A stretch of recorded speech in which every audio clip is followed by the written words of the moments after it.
I've always wondered what the next modern film movement would look like. And, well, I think I accidentally uncovered a secret film wave that is the biggest thing since the first camera was built. This is a tectonic shift in the way we view the language of cinema, and it was foretold by filmmakers who came before. The magnitude of this movement is nearly prophetic, and it doesn't come in the glamorous, artsy package we would expect. It's not Sundance worthy, and it will never be seen by critics at Cannes. But it will change the way people are thinking about movies, which is why I'm excited to show you Nerf Wave. Running around with a flip cam, 3 friends, and some Nerf guns, always making to make, copying our inspirations, and never making excuses. Something that seems so simple will play a major piece in changing the future of filmmaking forever. In 1896, George Méliès was a stage illusionist turned filmmaker who made over 500 films that ranged in length from 60 seconds to 40 minutes. He shot these iconic films on a camera that he made himself out of a giant oak box. In his own words, an oak box contained the mechanism, which was mounted on a heavy cast iron platform. The camera stand was large, bulky, and heavy. A large cast iron wheel attached to one of the tripod legs made it even heavier. Compare the weight of this cast iron to the camera I'm shooting this video on. My camera can record 6K color on a card this size. Filmmaking is an interesting medium because technology can dictate pretty much all your creative possibilities. For a majority of film history, the technology behind movie making has been extremely cumbersome and inconvenient. Like an entire room to isolate the loud camera for when sound is recording, or giant lights that heat up the stage. With so much of the film process reliant on technology, it makes sense that creative innovation correlates with technological innovation. Jean Cocteau famously said in the 1940s, "Film will only become an art when its materials are as inexpensive as pencil and paper." Although we are far, far off from this reality, the quote speaks to how the technological limitations of film can restrict the artistic integrity of the filmmaker's vision. Take, for example, one of the most well-known film movements of all time, French New Wave. One of the pinnacle movies for the French New Wave is Godard's Breathless. The movie opens with Jean-Paul Belmondo racing down the street in his car, chaotically jump cutting through traffic like a YouTube vlog. This was the first time a jump cut was used like this in a serious film, and it was very radical at the time. The technological restrictions of a sequence like this 30 years prior would be a pipe dream. You can't light a scene in a moving car. You can't fit the camera as easily. How would you power the camera? The list of technological limitations would go on and on and on. So, how did Godard do it? Well, he chose this Eclair Camaflex camera. Not just because it's small, but because it was the only camera capable of using 400 ASA photography film. That means he can just use natural light. He doesn't have to set up lights.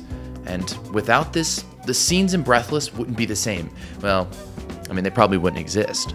So my point is, film waves progress with not just their ideologies, but also in tandem with the technology that the filmmaker has access to.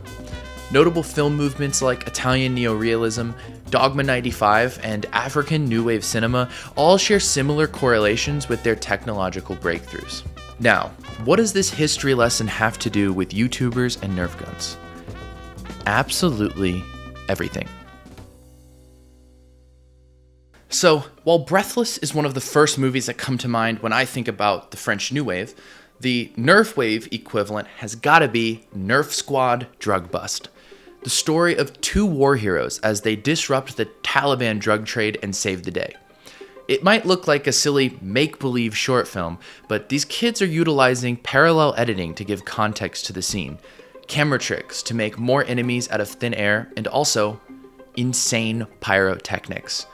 And if you still don't believe this is one of the greatest short films of all time, it's currently sitting at 175 million views. This is a pristine time capsule that provides a look into the filmmaking process of a completely new generation. But where did this process come from? How did it develop?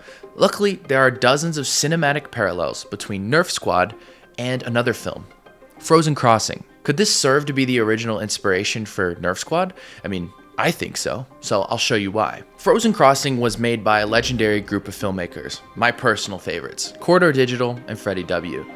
If you haven't seen these guys, they make all kinds of VFX heavy videos and short films, freezing bad guys in mid-fight, firing dubstep guns, a ton of VFX, and their series, Frozen Crossing, is one of the most innovative in the history of film. They take us through the sprawling mountains of Eastern Europe and the desert temples in the Republic of Azerbaijan. Gunfights, sniper rifles, helicopters, explosions, bad guys, except none of it's real. They did the whole thing with 7 friends, 2 computers, and a couple airsoft guns.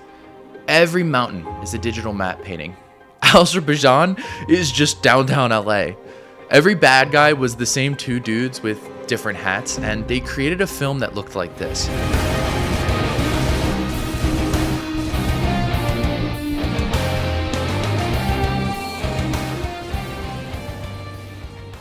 So, CorridorDigital posted Frozen Crossing on May 12th, 2010, and Nerf Squad Drug Bus was released on July 1st, 2010, about a month and a half later.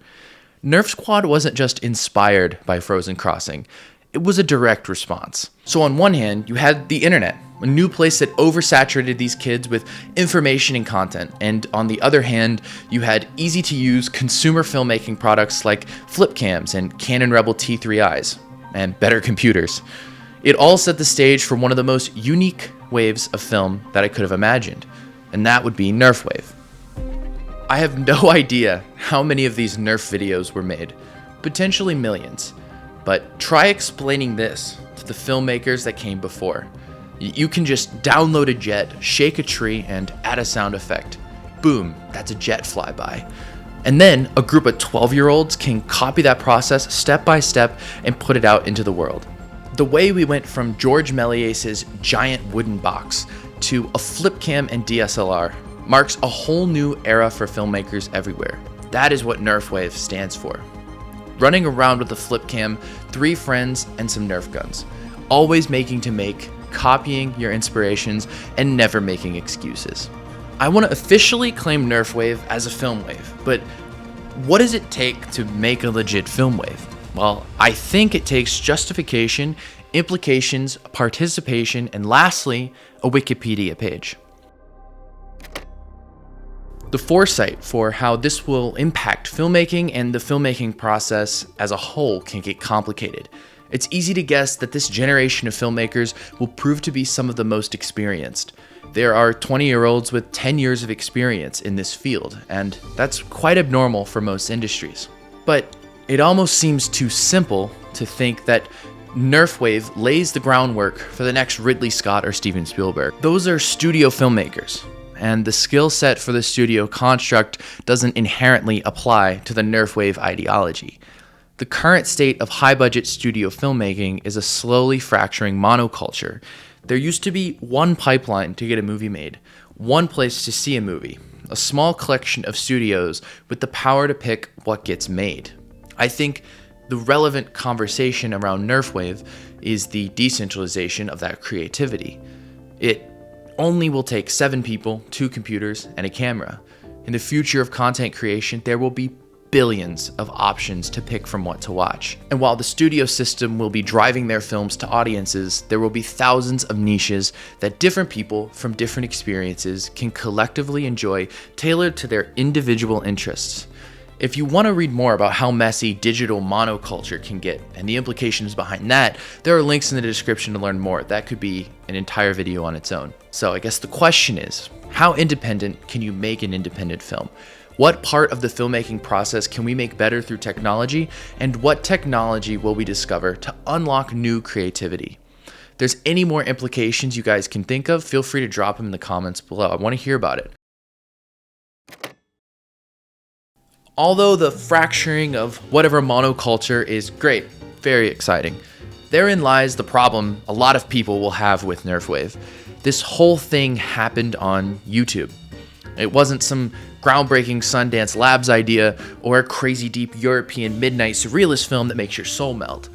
YouTube is not known for its filmmaking prowess, and like many film waves that came before, I feel obligated to justify the existence of Nerf Wave. Contrary to popular belief, I know for a fact the ancestors of filmmaking would consider YouTube or some video platform like YouTube the future and the pinnacle of film.